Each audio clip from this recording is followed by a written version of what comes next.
Yes, hello everyone, Falter Ashkity Cúilín Media. Welcome back for another weekend review show. And if it is your first time joining us, it is a very, very good week to join us. We've got three happy men here in the studio. Dublin obviously beating Kilkenny in the Leinster Championship. Liam, that makes you quite a happy man as well. Awfully out of the Leinster Championship, along with Dublin and Galway, who are in the Leinster final in a couple of weeks' time. And Matthew, Cork absolutely hammered Clare in the final round of the Munster Championship. So a great weekend across the board for all three of our counties. And now it's time to break down all of the action. We had unbelievable action from across all four codes. We had in hurling, of course, the final round, the finale of action in the Munster and Leinster Hurling Championships. Dublin, Galway, as I said, in the Leinster final, and Offaly also through, while down in Munster, Cork and Limerick were confirmed then for the Munster final, and Clare also are getting out of the Munster Championship, even though they had that horrific defeat to Cork, which we'll come to in just a moment. In Gaelic football, we had unbelievable action, of course. Standing out, Offaly beating Down in the Tailteann Cup. Again, another reason for Liam to be smiling, along with Arsenal, of course, winning the Premier League. It's been quite a weekend for you, Liam. I'll go to you first. How are we feeling? Oh, it's all worked out. Life is great. I suppose, first of all, look, before I do start, I want to send on my condolences to my grandmother who lost her brother Carthage yesterday. So tough weekend for them, but I got to watch the match with them today, the Offaly match, and it was special to watch it with them. So rest in peace to Carthage, 92nd year, great man. So, but yeah, not gonna lie, I'm only recovering after crying watching Martin Odegaard lift the Premier League title, and I was crying earlier watching us watching Dublin beat Kilkenny and us beat Kildare. It's 6 years ago, lads, Offaly were in Christie Ring and Arsenal were 15th in the Premier League, and now 6 years later, I couldn't honestly be happier. On top of the footballers winning yesterday after the season that they've had, it's been a remarkable sort of weekend. I've got to really enjoy it, and I'm looking forward to breaking it all down. It's going to be a good episode, like you said. Absolutely. Well, it is the three of us. Aaron is probably out on the beer right now. We don't know where you could be, but if you're around Dublin at about 9 p.m, you might see Aaron wandering out of a pub somewhere. I've decided to join the lads. I was out on the beer last night, so I'm not going to do it to myself on back-to-back nights. But yeah, on top of that, I mentioned the hurling and football action. We also had the provincial LGFA finals for the Ulster and Munster championships as well. 2 1-point wins in very, very tight contests. And the Camogie Championship as well. We saw action from Group 2's round 1 involving Kilkenny, Limerick, Dublin and Clare. So we have a ton to get into. Matthew, what stood out for you? Well, to be fair, it was yesterday's action. You talk about Cork beating Clare. It was pretty much a nothing game in terms of the hurling, in terms of the All-Ireland spectrum. But yesterday, with the footballers beating Meath, it was just a brilliant day out in Parky Rin, nearly Pat House. And for them to get over the line, being so far down at half-time, 8 points down, and then to put in that masterclass in the second half, which is quite unusual for a Cork football team. It was just brilliant to see. And absolutely thrilled about that yesterday. And more so as well, thrilled about Offaly getting out of Leinster today as well. And obviously, with us winning, look, it's another win, but we're in the Munster final now against Limerick in 2 weeks, which should be a good encounter. But yeah, good weekend overall for all our teams, and yeah, delighted. Absolutely. So, and before we dive in to the full weekend review show, I want to give a massive shout out as well to ATAK Sports, to our Championship 2026 coverage partners. And to you, the viewers, we have a healthy number watching. We appreciate all of you being here with us on Sunday evening. If you are new to the show, how we run things, get involved in the live chat. Let us know your personal highlights of the weekend action. Big shout out to Peter Griffin, Ryan Gallagher, leading the charge in the live chat as always. And yeah, lads, it is time to dive in. And for me, there is only one place to start. The Leinster Senior Hurling Championship Round 5. Dublin finally beating Kilkenny. 126 to Dublin, 22 points to Kilkenny. And unbelievably, that means that Kilkenny are out of the Leinster Championship. Dublin finally put the Kilkenny hoodoo to bed. We beat them for the first time since 2013. And with that, Kilkenny are out of the championship. And with Offaly doing their job against Kildare, Offaly take third place. Sensational stuff in the final round of Leinster this year. Liam, I'll go to you. What do you make of this one? Because you were watching as an honorary Dub. Yeah, I'll have to fetch out a Dublin jersey now in the next couple of days. But yeah, look, I had the feeling Dublin would win this game from when we did the preview episode. But even after we drew with them, I just said, listen, Dublin have an unbelievable opportunity here to go and beat Kilkenny. Like, it's amazing to think that it's only the second time you've won against them since the Second World War. Like, that's absolutely remarkable in itself. But like, Dublin, if there was ever going to be a time to beat Kilkenny, it was today, to be honest with you. Like, Kilkenny are just not the team that they used to be. They're probably still heavily reliant on certain players that at this stage, like, they need more, to be honest with you, Kilkenny. Like, as much as TJ Reid is an absolute Hall of Famer in terms of hurling, Owen Cody can do his thing, Mossy Keown is a really good hurler, King Kenny, they do need more, to be honest with you. And I do fear for Derek Ling that this probably will be his last game in charge today. I'd say Kilkenny will probably move on after this. Who takes over from him? We'll have to wait and see. Might be Henry Shefflin, but we'll have to wait and see from that perspective. But in terms of Dublin, I mean, yeah, Dublin were full value for their victory. Like, they were absolutely fantastic. From minute 1 to minute 70, they deserved it. They were all over Kilkenny, and they deserved to be in the Leinster final. There's no doubt about that. Brian Hayes, I have to say, put in an absolute shift in the middle of the park. He was absolutely remarkable. He covered every blade of grass. He got a great score as well, but just everything that he did was so beneficial to Dublin. The way he was sweeping back, winning dirty ball, and even a driving force. Like, he's kind of like Dan Burke for us. The energy he has is just absolutely unbelievable. And like, even playing in the conditions that he was playing in as well, because it's not easy. Like, I've played in weather like today in hurling. It's not simple. I can tell you that. It's very, very difficult to do. And he just made it look so effortless. John Heatherton was a bulldozer, an absolute bulldozer there today. He was absolutely fantastic. O'Sullivan, Conal O'Ryan as well. I was really impressed with him. Donald Burke, 111 again. He's an excellent penalty taker, I have to say. His penalties are absolutely terrific. You're never stopping them, to be honest with you. Paddy Smith, Chris Crummy. Like, Liam Rush was injured in the warm-up before this game, and yet Dublin still looked like they didn't miss him, to be honest with you. That tells you kind of everything that you need to know. Like, a big towering presence like that. Ronan Hayes coming off the bench, getting 2 points. Diarmuid O'Doolin getting a point as well. And just overall, Dublin were just so much more efficient, but they were just so much more hungrier to win the game. They had a better game plan. They were just on fire from minute 1 to minute 70. They covered every blade of grass. And yeah, they deserve to win the game. There's no doubt about it. And given how the Leinster Championship campaign has gone, they deserve to be in the final. They have a great opportunity of winning the Leinster Championship now. I'm going to take this as my one reward as well. It's the fact that we're the only team you didn't beat. It's absolutely remarkable. But no, you deserve to be in the Leinster final. And listen, you've beaten Galway once already, and who's to say you can't do it again? Oh, I'm praying we can do it again. I'll be so happy. Because when we won the Leinster Championship the first time, for me seeing it was, I was 12 years old. It was 2013. So I had an idea that maybe it was a big deal, but like, now I can fully understand the significance of it if we were to get over the line. Plenty of comments about this. Peter saying, what a win for the Dubs. Stephen saying, glad to see Dublin beat Kilkenny. Congrats, Seamus. Thank you very much, Stephen. Second time since World War II. Jesus Christ. And Aaron here saying, well, lads, couldn't make it on tonight, but unreal day all the same. Famous day for the Dubs. Leinster final in 2 weeks. Be tough, but massive chance to win it. Would say Limerick and Cork are definitely better than Dublin of the teams that are left in the championship.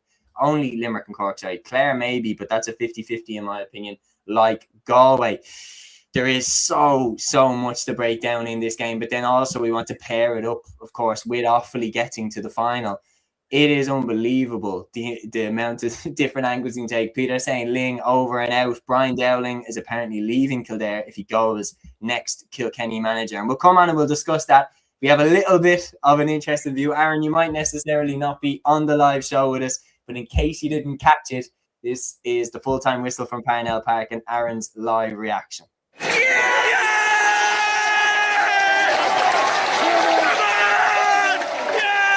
Dublin have beaten Kilkenny for the first time since 2013. What a victory, what a win. 126, 22 points in the end. A famous day for Dublin hurling. John Heatherton, what a performance in the end from him. Getting that ball inside, he was absolutely brilliant. The lads were just far more up for it, winning every challenge, winning every breaking ball. Kilkenny, they've been an unbelievable team for a long time, and what a famous day for Dublin hurling. Into the Leinster final versus Galway now in 2 weeks' time. Look, it won't be easy. Galway obviously got a big win themselves today as well, but an absolutely outrageous win for Dublin. Big shout out to Aaron there providing that. Matthew, What do you make of all of this? Yep, super win for Dublin. And to be fair, like even at half time, like it was an interesting kind of figure. You had 27 shots overall against Galway in their last win, obviously. 26 shots in the first half. 45 shots overall. You were much improved today, I have to say. I didn't expect this Dublin performance. And early on in the game, when Dublin were missing all those chances, and Kilkenny had Owen Cody on form, they had TJ Reid on form. I think there was a point where they had 8 out of 10 shot conversion rate. And I was thinking at that point, Kilkenny are on this. They're not going to lie down. This is the Kilkenny team that is on a mission. But as the game went on, weirdly enough, Dublin just looked more energetic than Kilkenny. Kilkenny just looked devoid of ideas in that second half. Dublin, every time they put the ball up, John Henderson was talking the ball to the sky. Donald Burke, brilliant take for the penalty. And even at the end, Kilkenny were absolutely panicking. They got a few nice scores like Owen Cody, but then Owen Cody, while he was doing well early on in the game, he took some wild shots. Paddy Deegan did in stages of the game as well. And it was just un-Kilkenny-like, and this has been probably the main story throughout the whole season from a Kilkenny perspective. It hasn't been good enough really from their standpoint, but what a victory for Dublin. Not just to win the game and to keep Offaly, the good old faithful county in the championship, but also to get the hoodoo over in Kilkenny. It's just a brilliant result overall from a Dublin point of view, and yeah, it's an absolutely brilliant day, and to do it without not just Liam Rush, but also Owen O'Donnell in the back line. When Owen O'Donnell and Liam Rush were out, I was thinking, oh God, this doesn't look good. And Kilkenny were shooting the lights out earlier on, but Dublin stuck in it, and they looked sharper than Kilkenny. And look, I've seen firsthand the influence on teams that Neil O'Callaghan does have, because obviously I was part of the Sarsfields team doing stats for them when Nafina beat them in the All-Ireland final. And what I could say for that Nafina team, they were absolutely energetic from the word go. And when Neil O'Callaghan was announced as Dublin manager, I was thinking, okay, Dublin have a bit to go in terms of their development, but they have a serious guy at the helm now. And that game against Limerick last year, and the game today, to be fair, probably had repeated kind of characteristics from that Nafina team, which is the biggest compliment I could give to that Dublin side. And they look absolutely brilliant at this present moment as well. Yeah, it's a brilliant result for them, and they're well capable of winning Leinster, especially given Galway's form over the last few weeks. It's been very concerning from them, but Dublin are well capable of winning the Leinster Championship this year if they keep up that sense of performance, because I think, honestly, that was their best performance of the year. And if that's the best performance of the year, that's a good sign going into the championship. That means you're peaking early, and that is a very good sign for the boys in blue. Absolutely. Brendan here saying, I won't lie, I thought 4 points at halftime wasn't going to be enough for Dublin, but the passion from 1 to 15 for Dublin drove them over the line. And that's the key thing, is like, as a Dublin fan, as someone who's probably more interested, I'd say, in the hurling side of things, to be honest, I have more passion for the Dublin hurling team, just about. I'm very passionate about the footballers, obviously, but with the hurlers, it is that kind of underdog mentality almost. And I love when we get a scalp and stuff like that. But Kilkenny was always that team that we just, come hell or high water, we just couldn't beat them. And we lost to them from 2013 to 2026. We lost to Kilkenny in every way that you can lose to a team. We lost to them by a point. We got hammered by them. We had a huge lead and then blew it. We let them build up a huge lead and then pulled them back to 1 point and then couldn't get the equaliser in 2020. We lost to them in every way that you could. The one that hurt the most was 2018, Liam Blanchfield batting that goal.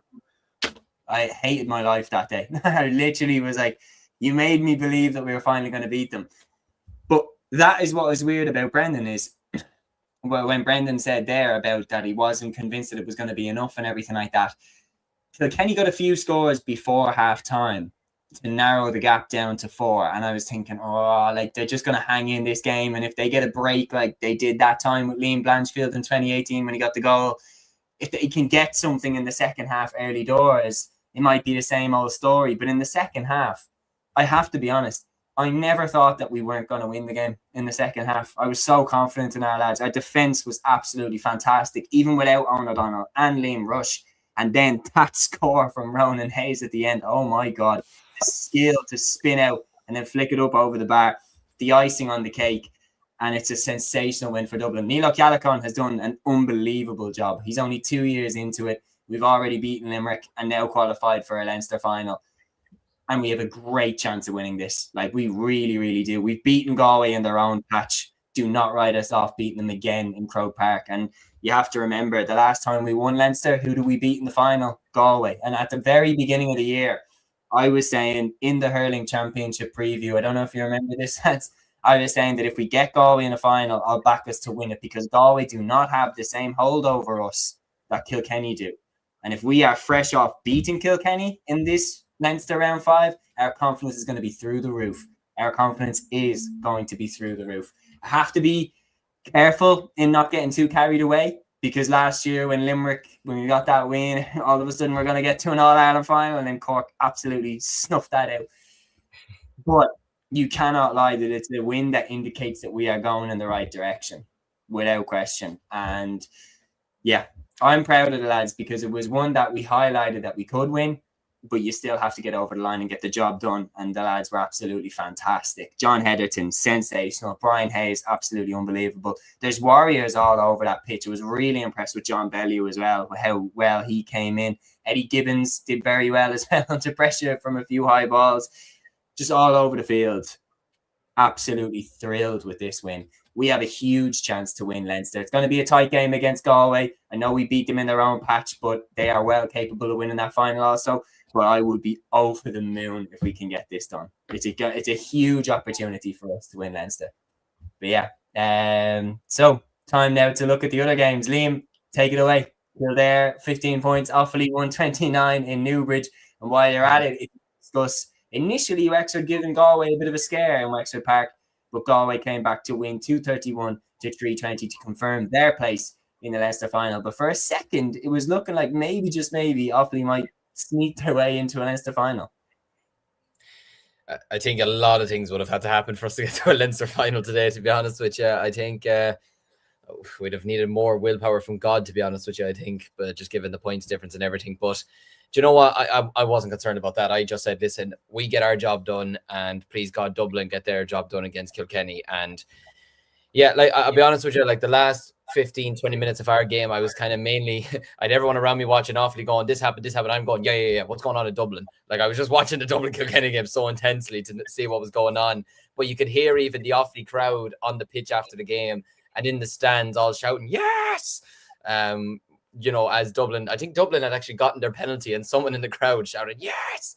And I thought, wait a minute, what's going on here? Because like I was a minute behind or something like that. But yeah, look, I got to give credit to Kildare, first of all. Listen, they had nothing to play for. They're going back down to the Joe McDonagh. It's unfortunate for them. Look, discussion for another day. Because for me, they are a Leinster championship team. There's no doubt about it. And the players that they have at their disposal are players that if they went to other counties, they wouldn't look out of place in them. You know, your Morris Curtins, Jack Sheridans, you know, Qualters. But the Borans, I have to say, in the first half were absolutely, the three Borans were absolutely sensational in the first half. And they're players that deserve to be playing at the highest level. And look, we were winning 13-10 at halftime. We were going well, probably still relatively in control. I did sort of think, you know what, Kildare's energy is probably going to go down slightly in the second half. Like, very hot day. They have nothing to play for. Do they have the motivation to keep going and going and going when, you know, the win doesn't really mean anything to them or anything like that? And look, the mistake from I felt sorry for Paddy McKenna, to be honest with you. The mistake he made in allowing Brian Dignan to get his goal, that sort of ignited Brian Dignan as well. He was much better in the second half, took his couple of scores as well. Owen Cahill, once again, was absolutely sensational once again. 13 points from him again today. I think he's got like 138 or 139 in 3 games, you know, considering he didn't even start or play. I don't even think he played in the opening 2 rounds. Is absolutely remarkable to see him come back like this. I mean, the most amazing thing from today is the fact that Adam Screeney was scoreless and we still scored 129. That sort of tells you everything you need to know, that we didn't have to rely on him or anything like that. Obviously don't have Charlie Mitchell. Like, he won't be playing for the rest of the year, I'd imagine, and hopefully his recovery is going well. You know, and I'm glad that they won today for him as well. You know, he'll get to experience, like, in the history books in years to come, they can say, listen, when Offaly first reached the quarterfinals for the first time in 20 years, Charlie Mitchell was captain, so that'll be nice for him and everything like that. And Dan Burke once again was just absolutely sensational. Shane Rigney, the energy. He had Colin Spain came into the middle of the field today, and he had an absolutely humongous game in the middle of the park. Got 3 really good points. Turgainen went off injured. I think it was it was just before half time. He was holding his back at times. I hope it's nothing too serious because he was going really, really well, and he's a player that we will need for the quarterfinals. There's no doubt about it. Ross Ravenhill, Killian Sampson, Ben Keneally. I'm telling you now, lads, if you were picking all-stars in the morning, Ben Keneally gets one, in my opinion. He's been absolutely remarkable this season. Just his calmness on the ball, the way he's able to sniff out danger. There's just a calmness about him that I just love. Patrick Taff, Kieran Burke, Liam Hoare pulled off some really good saves today. I know I'm just naming the whole team. Cathal King, I can't leave him out. I'm just naming the whole team, and I don't care. I'm in a good mood. But look, absolutely fantastic. I think the goal sort of killed any momentum that Kildare could have gotten. And at that point, it was just a matter of how much we'll win by rather than if we'd win. But yeah, considering where we were, like, we were relegated from the Joe McDonagh 7 years ago. We had lost in 2018. We lost all 4 games in the Leinster Championship. I can remember you mentioning that Blanchfield goal. The day before, Galway bet us 5-18 to 2-15. And that was the start of the demise for us in terms of Leinster and competing and everything like that. The following year, we lost all 4 games in the Joe McDonagh. The following year, we bet Derry in the first round of the Christy Ring, and then we lost it down in a penalty shootout. And, you know, like, it looked like a long road back, to be honest with you, because you were wondering how many players are going to commit, how many players are we going to have continuing to play for us? Is there a road back for us? And yeah, the last 6 years, in particular, the likes of Keneally, the likes of Owen Cahill, the likes of, you know, Jason Sampsons, David Kings, who are obviously retired now, just those guys, David Nally's, you know, all those guys who have been there and given their everything and brought us back to where we are now. They deserve absolute massive, massive credit for what they've gone through, all those nights where it looked like you're thinking, what's the point? To then have days like the Joe McDonagh final 2 years ago, to then have survival against Antrim last year, which wasn't the prettiest of games, but it didn't have to be. We just had to win it, and that was that. How nervous were you pre-game? Pre-game, I was more nervous for the Dublin game, I will be honest. I knew we would win. It was just, I just felt it wouldn't be comfortable, but I knew we would win. It was just a Dublin-Kilkenny game I was worried about. At half-time, seeing the way you were playing against Kilkenny, I had no fears, to be honest with you. Even with Kilkenny coming back a small bit, you were just so much more dominant than them. You were much more efficient than them. You had much more energy than them. And I started thinking, this is actually going to happen. This is a reality. This is becoming real. And when Ronan Hayes put that ball over the bar, if you ever see Shane Lowry when he hits the final shot at the 18th at the Open, he just starts doing this. That's just me in the living room watching it because I couldn't make it to Collins Park today. But yeah, no, those lads deserve massive credit. I'm so proud of every single one of them. Listen, realistically, are we going to beat Limerick or Cork in a quarterfinal?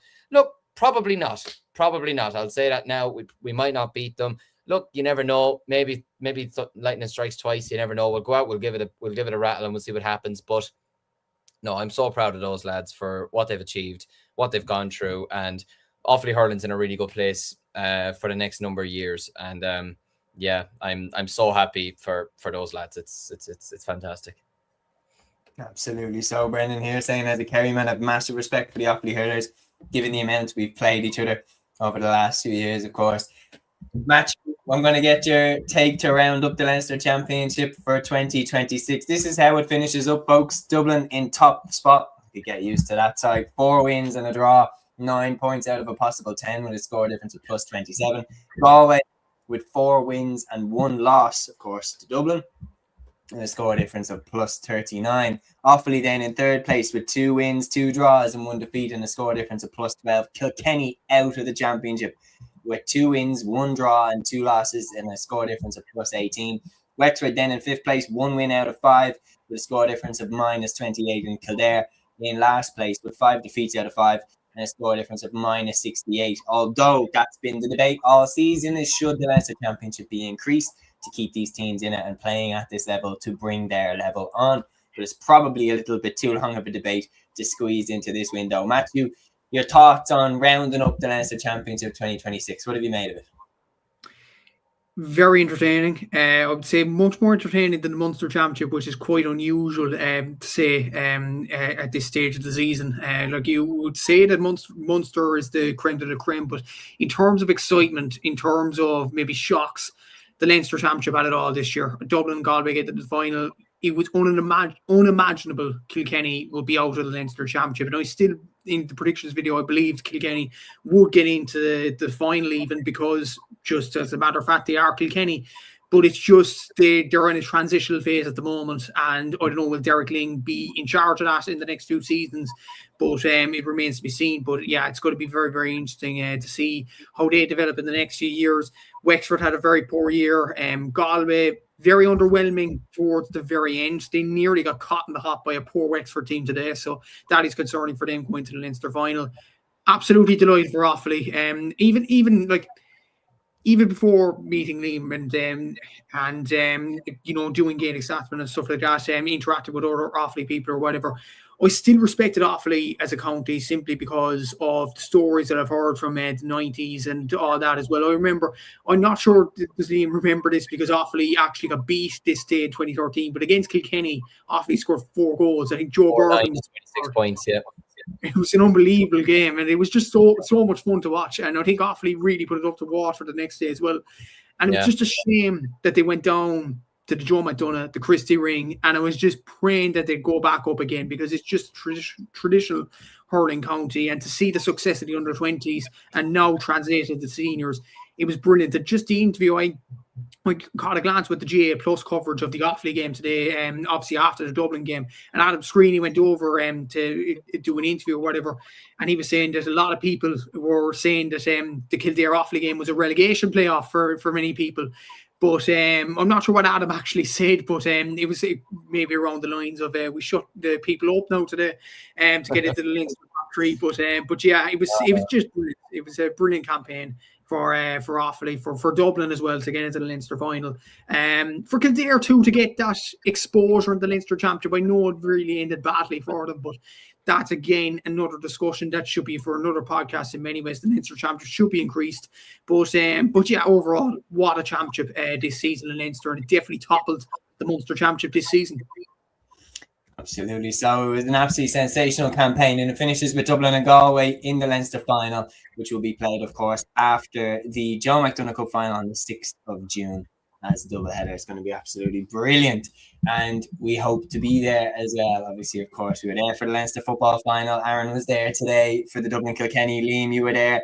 Got a lovely interview with Keith O'Neill and Cúilín on the map, lads. And now it's time to move off the Leinster Hurling Championship and down to the Munster Championship. And I'm actually going to pair these games together because 2 one-sided beatdowns. And I really didn't see this coming at the start of the year, that in round 5, Cork would hammer Clare by 16 points in Páirc Uí Chaoimh, 130 to 114. And Limerick would hammer Tipperary 527 to 25 points in the Gaelic grounds. Matthew, I really wasn't expecting a one-sided game in either of these, to be honest. I know the Tipperary were out, but I thought, go out on your shield, go down swinging. Not the way that it went. And Clare, I watched the Cork-Clare game from start to finish, and I couldn't believe how lackluster Clare were, especially in the second half. I was like, lads, it genuinely looked to me like they realised that they weren't going to win, and they just checked out. It probably epitomises the game when you look at this, when you look and see that the super value signage on the seats in the North Stand was visible at the very end. Everybody started to leave. Everybody wanted to beat the traffic. And look, from a Cork perspective, it's a win. It's a brilliant win to get. Not the most idealistic in playing down the hype, I would say, but look, it's a win. 16 points, you can't complain. Beating Clare by that much is always nice, considering we had a poor record against Clare before today. Hadn't beaten them since 2021 in the championship. Hadn't beat them in the Munster Hurling Championship since 2018. We had a horrendous record against Clare, so to put that to bed was very, very nice. Look, the performances from most of our forwards, well, all our forwards actually scored, but what was a telling stat in this game? Clare had 5 different scores only, and 1 of their starting 6 forwards scored on Shane O'Donnell. That is really, really poor from a Clare perspective. And it is very concerning going to the All-Ireland quarter-final against either Dublin or Galway, who are going to gain confidence probably from the Leinster final or whatever.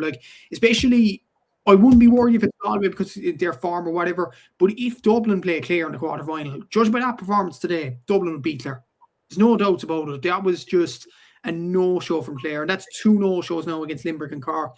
Very concerning from a Clare perspective. And like there were stages where the likes of Shane Kingston's a good hurler, but he came on and it was almost like strutting stuff, just poking the ball over the bar like he was in the park or whatever. And that is not the Munster Championship. And it's just it was very it was a very underwhelming ending to the game. But look, for the positives from Cork's perspective, Alan Connolly got 11 points, 8 from frees, very good display from him. Shane Barr, Brian Hayes, absolutely electric. William Buckley, for me, has been Cork's star player in the league, considering he hasn't been a Cork panel regular, never mind starter or regular or whatever. He came into the panel this year. Ben's thrown a lot of faith in this guy, and he's been absolutely incredible. And may I add, he's a very good footballer as well. He could add something to the Cork football team. But you know what, the hurlers, if you're going to make use of him, do it. Like, it's absolutely brilliant the way he's performing. Barry Walsh performed well after coming back from the under-20s. Doddsy Healy had a few wild shots and things like that, but he definitely contributed to a load of what was good about Cork. Owen Downey performed very well at wing-back, I thought. Damien Callahan, again, solid enough performance. I know he got a yellow card in this game, but he was actually decent enough. And yeah, overall from a Cork perspective, very, very good. Going to a Munster final now against Limerick, renewing rivalries, I would say. But yeah, it's another win. I wouldn't be carried away with it, as I haven't been, to be fair, throughout the whole season. I'm trying to play it down because I know the All-Ireland is the be-all and end-all with this Cork team. We want to win that Liam McCarthy Cup, and we can't go overexcited over this sort of win today. As for Clare, was just, as I said, very, very poor. And even towards the end, like, there was stray challenges, very uncharacteristic challenges, and a bit of frustration. Like, Tony Kelly got booked. I think John Conlon got booked towards the end of it as well. And it was just like they were throwing in hurleys for the sake of it. And it was just like, why are you doing this? You're risking suspension. If one challenge goes awry, you're out of the All-Ireland quarter-final because of a straight red card. It was just puzzling what Clare were doing. And look, Shane Meehan added something coming on, but it was too little too late for them. And yeah, very poor display from a Clare perspective. And hopefully, from their point of view, that they'll do well in the All-Ireland quarter-finals. As for the Limerick and Tip game, obviously I didn't watch any of it because it wasn't televised. But look at the scores. Aidan O'Connor, again, brilliant display with 2-7. Dermot Burns won 3. Aaron Gallagher got 2 goals as well. And a litany of Limerick scores in this game. So very positive from their perspective. But from Tipperary's point of view, I seen just before we went on air Liam Call's interview. I think it was with the Examiner doing the video there. And he was asked, I'm not sure what the answer was, but he was asked about them playing more experienced players rather than the younger brigade. And I think that was something to do with that, maybe, was the likes of Noel McGrath, might call it a day at the end of this campaign. Ronan Maher, I don't know what the situation is with him. Possibly a few of them Tipperary lads might have seen the last of their championship experience. And it's quite sad to see, obviously, but yeah, it's a time to say goodbye for them. And they finished bottom of the Munster Championship group, I think, judging by scoring difference. So for the All-Ireland champions to do that, that's concerning. Clare didn't even do that last year. Clare finished second bottom. They didn't finish bottom. So yeah, from a Tipperary point of view, not a good campaign at all. They went out of the championship, as they have played in the championship throughout the whole season, terribly, to be quite honest. But Cork against Limerick in the final, something to look forward to in 2 weeks' time. And yeah, hopefully this is decided within 70 minutes this time and not a penalty shootout. Yeah. So Peter here with the question for us. And Peter, obviously one of the most loyal fans of the show. Peter, we value your opinion a lot. Peter saying, lads, at some stage, could you do a special pod discussion on the structures and relegation? I'd be up for that, lads. I'd be up for discussion on what we think in terms of how the Leinster Championship will be structured. So yeah, we will take care of that, Peter. We'll announce it. We'll keep it in track over the next while, and we'll find a slot. But yeah, it's time to discuss now. Here we go. It was the first time hearing Boys in Blue. Rothman was great as a neutral double taking Leinster. Now, this is how the Munster Championship finishes, folks. Cork top with 4 wins out of 4. Limerick in second place with 3 wins out of 4. Of course, the only defeat was to Cork. But my main thing when you look at this, look at that score difference for both Cork and Limerick. Cork plus 26, Limerick plus 39. And then you look minus 14 for Clare, minus 19 for Waterford, and minus 32 for Tipperary. The fact that Clare have a -14 score difference when they've won 2 out of their 4 games as well tells you how off the pace they were when it comes to the Munster Championship this season, and when it comes to the clashes against the big two. Like, you can't change my mind on this. The Munster Championship this year was not as competitive and not really as entertaining as the Leinster Championship. Cork and Limerick are so far ahead of everyone else now. And I think they're by far the 2 best teams in the country right now, Cork and Limerick. But when you're looking at that, Clare have a score difference of -14, and they're in 3rd place with 2 wins out of 4. Limerick have a score difference of +39. And then you look at Cork's one. Cork have a score difference of +26. Like, in this isn't actually that tight anymore. Cork and Limerick are by far the dominant 2 in the Munster Hurling Championship. Cork have only failed once to get out of the round robin since it started in 2018. And Limerick have never failed to get out of the round robin. They have a stranglehold over the province. Then you look at the Leinster Championship, Kilkenny eliminated from the competition, Offaly making huge strides, Galway getting better, Dublin making huge strides. It was much more competitive. Munster definitely have the top 2. No question. Munster definitely have the best 2 sides in the country right now, as far as I'm concerned. But when you're looking at the stats, how Waterford still haven't got out of the Munster Championship, Tipperary failing completely to defend their All-Ireland crown, is it in any way concerning for the level of competition, Liam, like that we're seeing almost now Cork and Limerick establish firm dominance? It's a small bit concerning. It's also in a line with what I've been seeing all week in terms of the Waterford. It's going to sound ridiculous, but the Waterford pity party that I've seen a lot over the last week, to be honest with you, because the whole thing of like, oh, if Waterford were in the Leinster Championship, they'd walk it and this, that, whatever. I would love to say, come and try and walk the Leinster Championship, because I'm sorry, Waterford, I'm just taking Waterford as an example now. I'll get on to Tip and others in a second, but Waterford didn't beat Kilkenny in the league. And as we've seen now, Kilkenny have been very poor this year. I'd back Galway to beat Waterford. I'd back Dublin to beat Waterford. We only lost to them by 6 points in the league. Like, Waterford aren't this ginormous, outstanding team that any team in Leinster should be fearful of. They've won 4 games in 28 or 32 games or something like that in the Munster Championship since it started. There was the 2 years because of COVID. So yeah, I think it's 28 games. They've won 4. 1/7 of their games they've won since it started in 2018.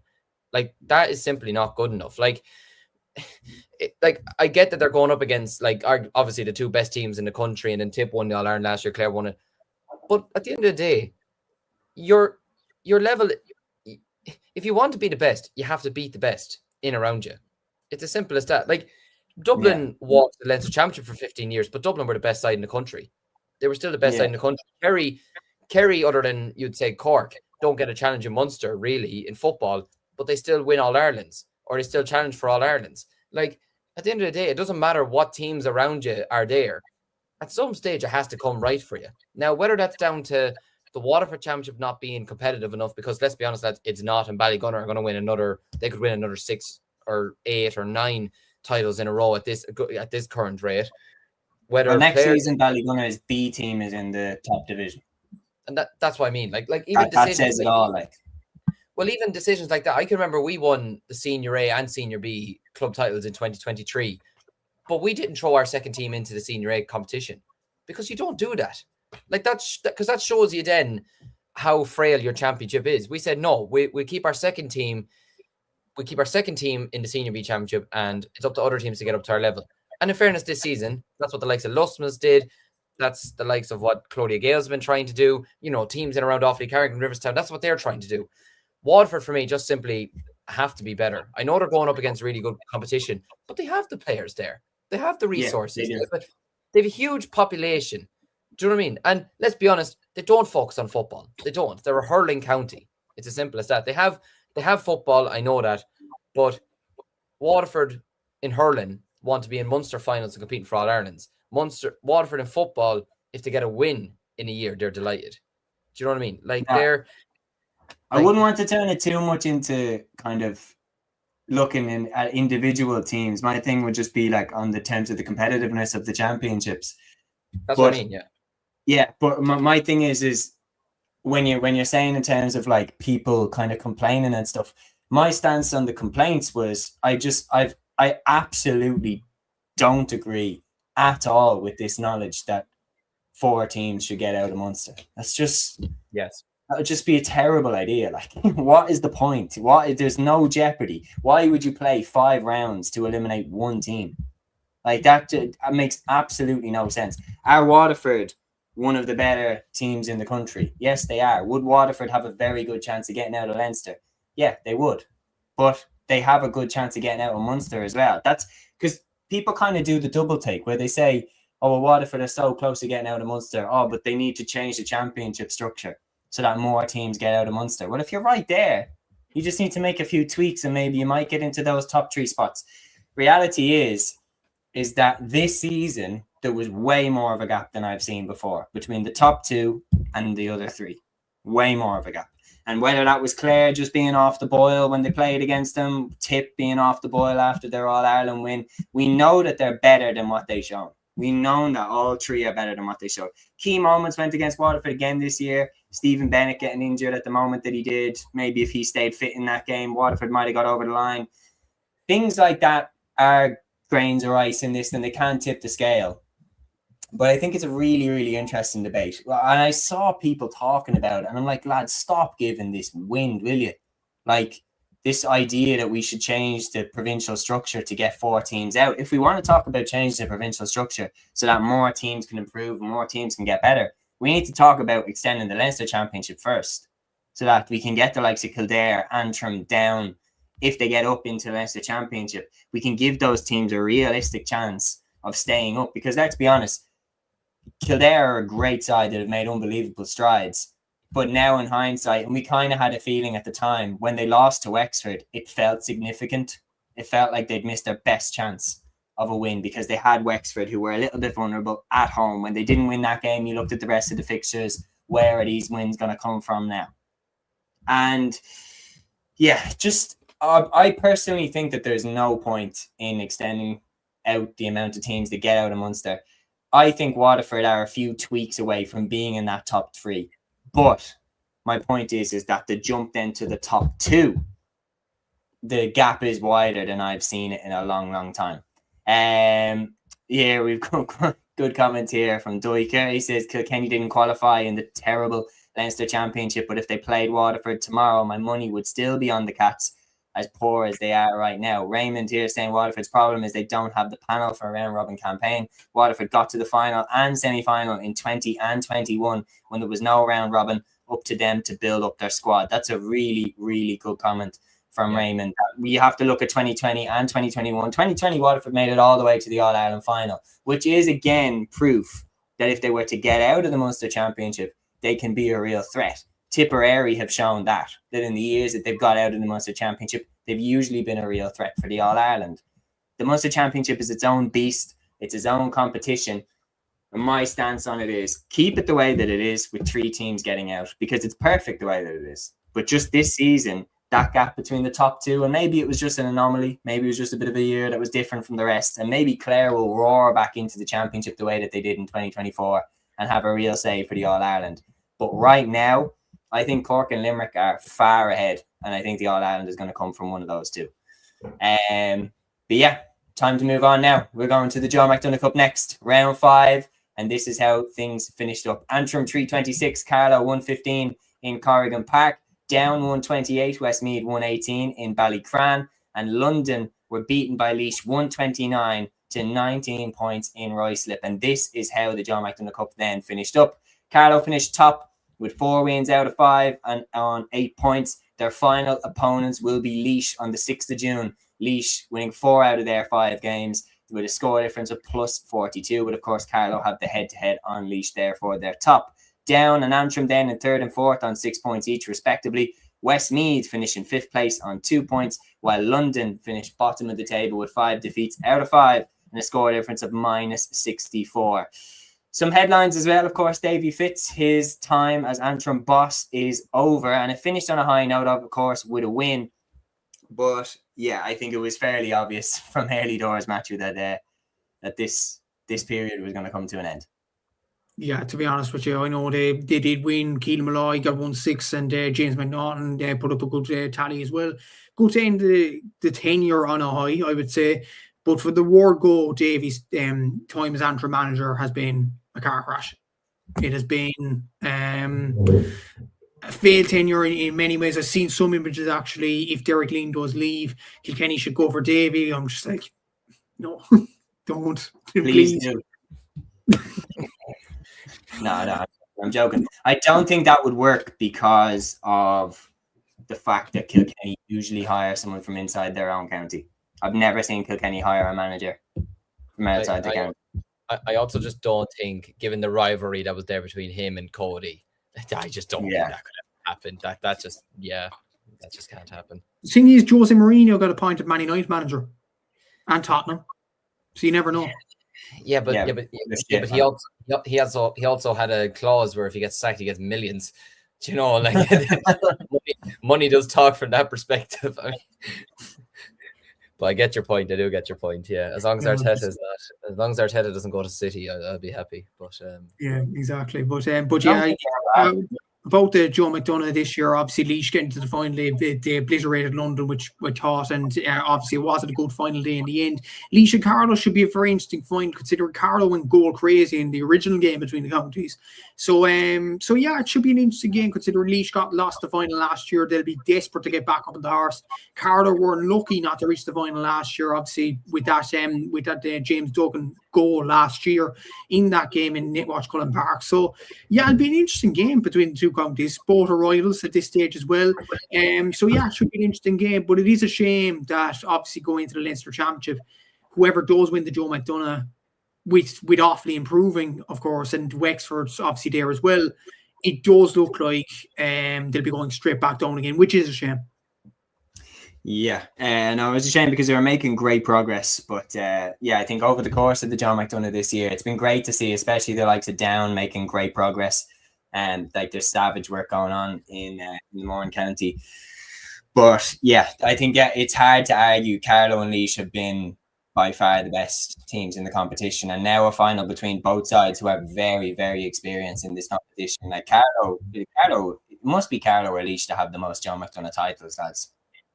Carlow won it in 20. Antrim, maybe. Antrim had the most. No, Carlow won it in 2018. Laois won it in 2019. Antrim 2020. Westmeath 2021. Antrim 2022. Carlow 20. Oh, Carlow had the joint most. Oh, fuck it, they bet us, didn't they? 2020. Jesus, that's most totals. Antrim and Carlow both have 2. That's after ruling my day. Carlow bidding in this one. Carlow are bidding in this one to become the outright team with the most John McDonagh Cups, which is an incredible achievement. And it shows the amount of progress that has been made in that county hurling wise. David McGilligan says Donegal for Sam this year. We're going to come to that very, very soon. Like I says, even as a Wexford fan, I can feel for Kildare right now. They have a brighter future than Wexford, so it's sad to see them going back down to the Joe McDonagh Cup. Brendan says, to be fair, if any GA manager was going to have the clause for millions, it would be Davy.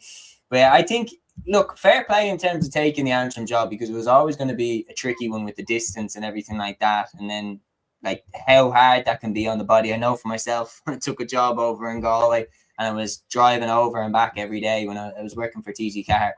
And the driving over and back, it takes its toll on you. It's a tough job. So fair play to him for taking on the challenge. And it'll be interesting to see where he goes, because he did dabble in a bit of punditry and stuff like that. And I could see him being a very entertaining pundit.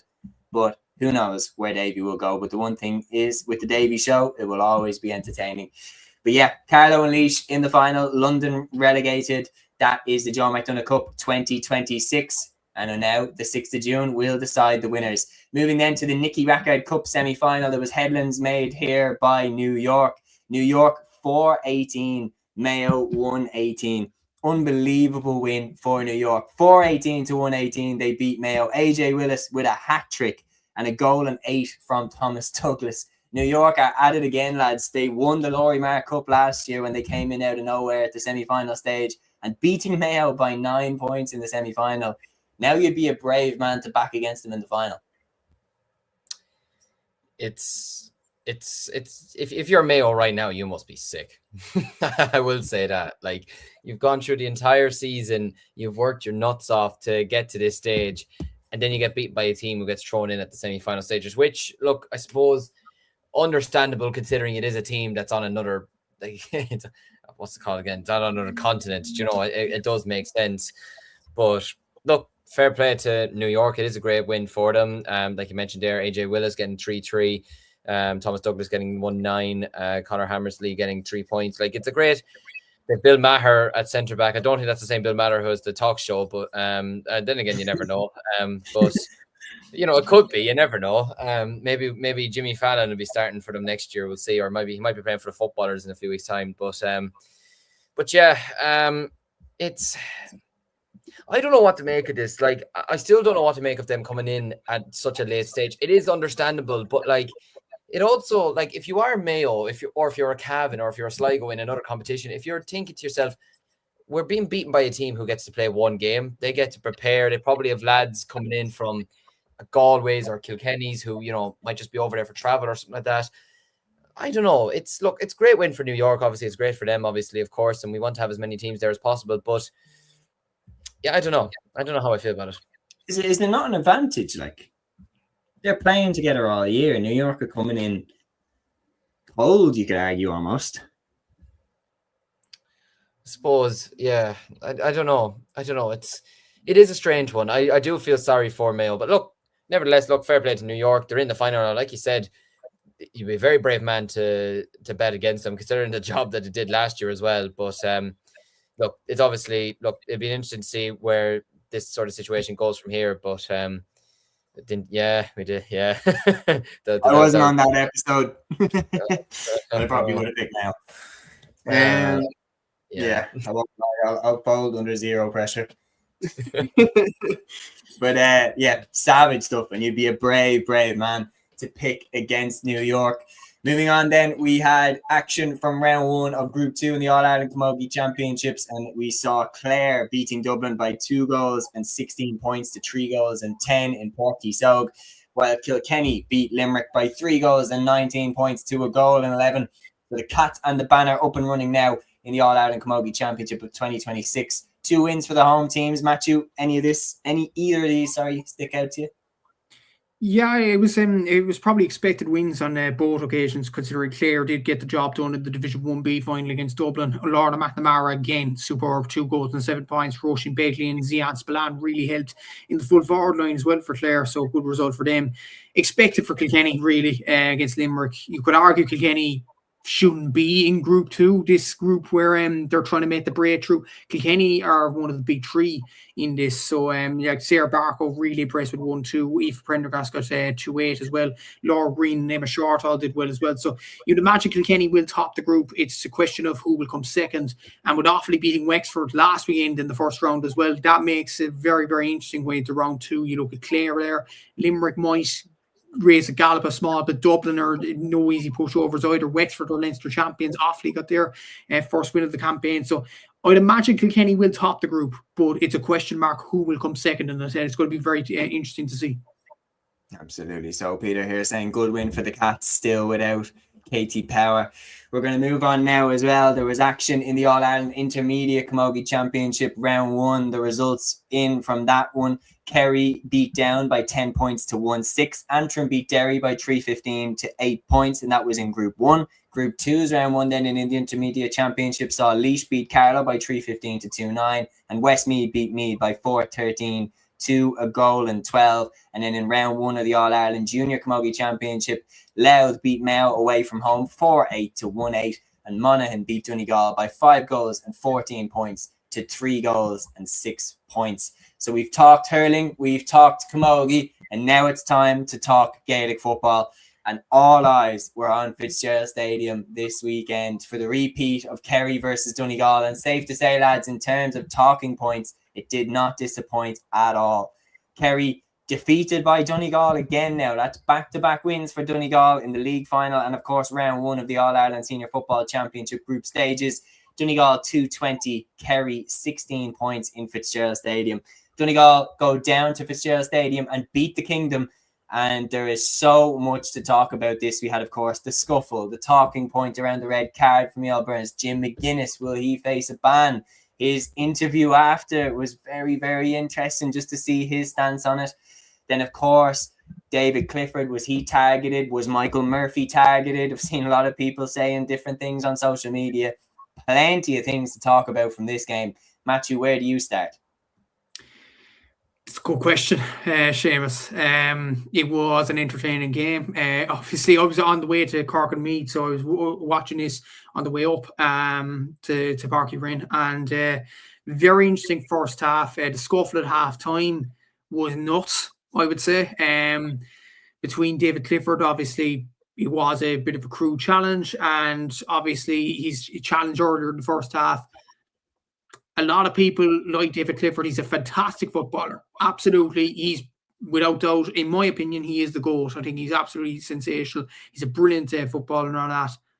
But is there a question mark of him not receiving his marching orders midway through the first half for that challenge? I don't know who was the Donegal player involved, but the elbow's high, the arm is high. I think that's a sending off. I think especially, and I know we'll get on to Cork and Meath in a bit, but if Colm O'Callaghan's is a red card in the Cork and Meath game, that David Clifford challenge is also a red in my opinion. But look, that was that. Then there was the halftime scuffle, and obviously you had Dermot O'Connor involved, you had Ryan McHugh involved, and then you had Micheál Burns involved.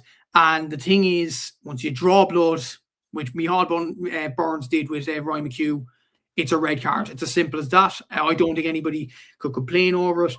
And Sean Hurston, to be fair, Sean Hurston at the start of the second half, I think did quite well to calm the whole thing down. Saying to Jack O'Connor and to Jim McGuinness that this is the situation, this is that. Stay in your dugouts, whatever. That's what Jim McGuinness said in the post-match interview anyway.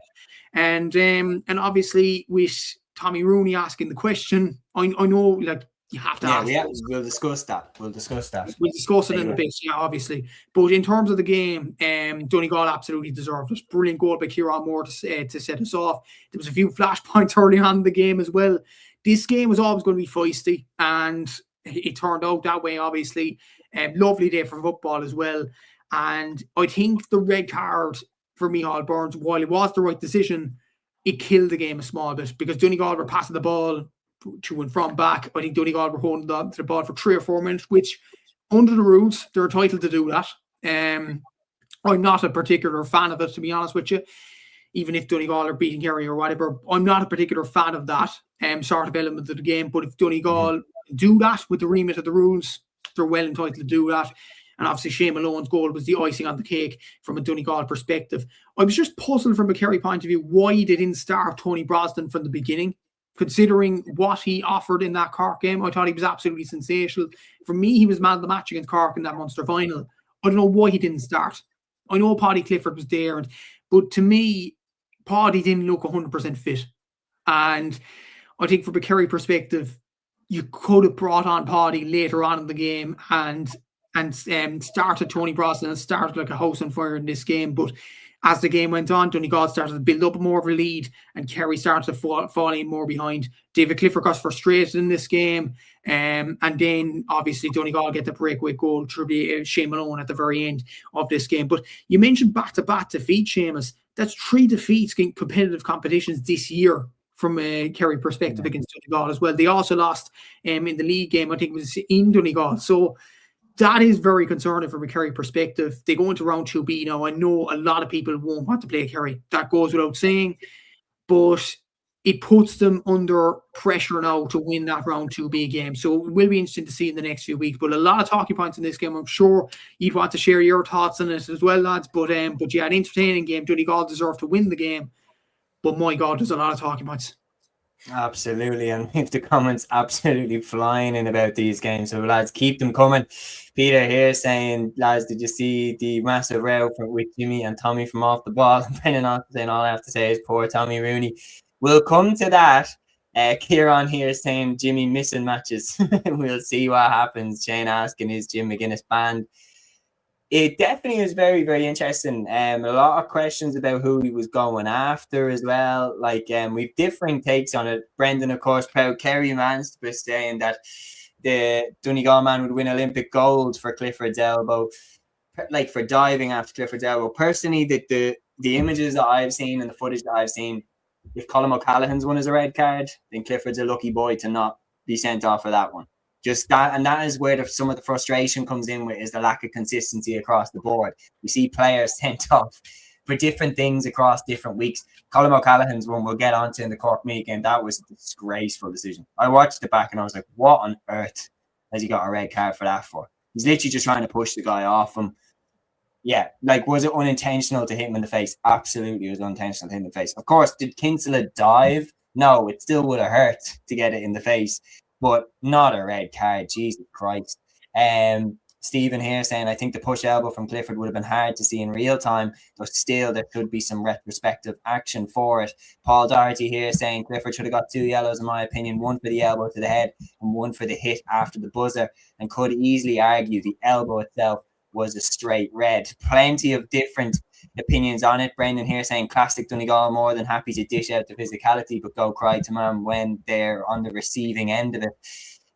Viable here says everything went Donegal's way yesterday. Win behind them in the first half, built up a 5-point lead. Kerry down to 14 men for the second half. Donegal with a full strength side and Kerry with 9 missing from the first team.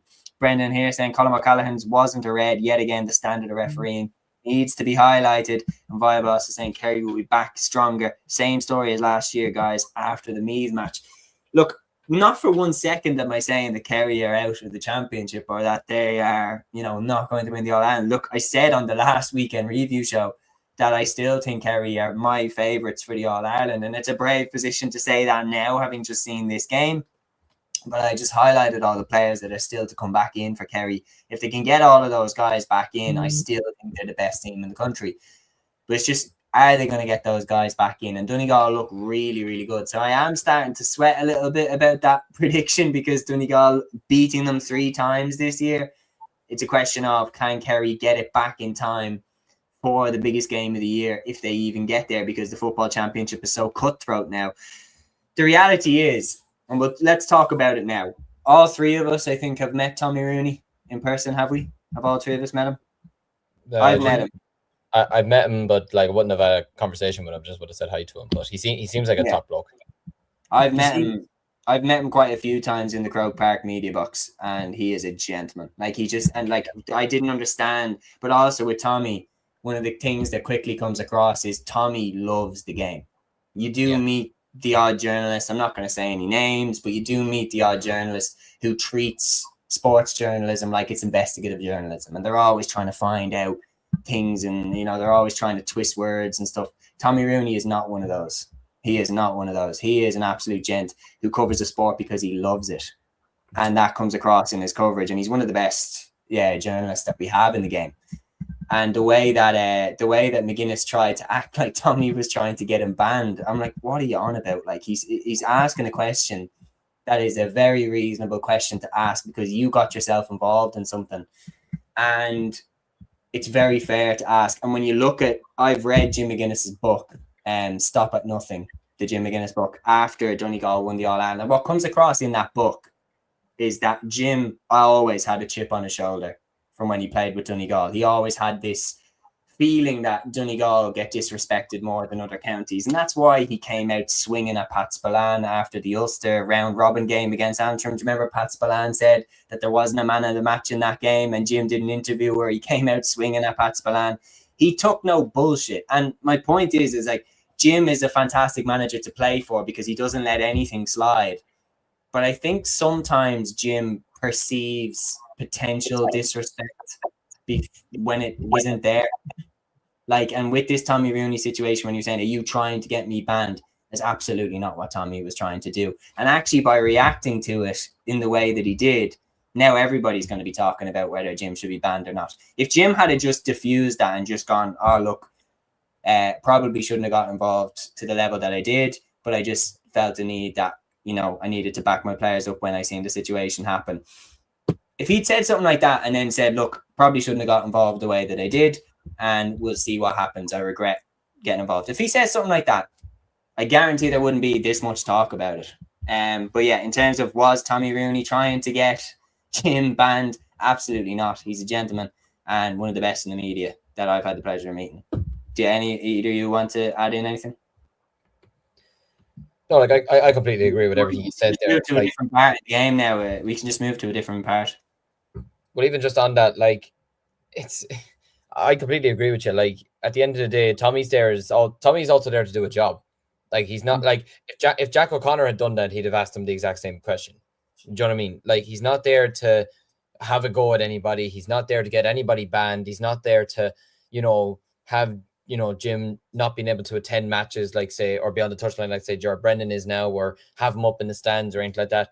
Tommy's there to do a job. It's as simple as that. And let's be honest as well, it would have been a question that not even journalists, but a lot of people watching the game yesterday would have been intrigued to know and see what the answer would be from the Donegal manager.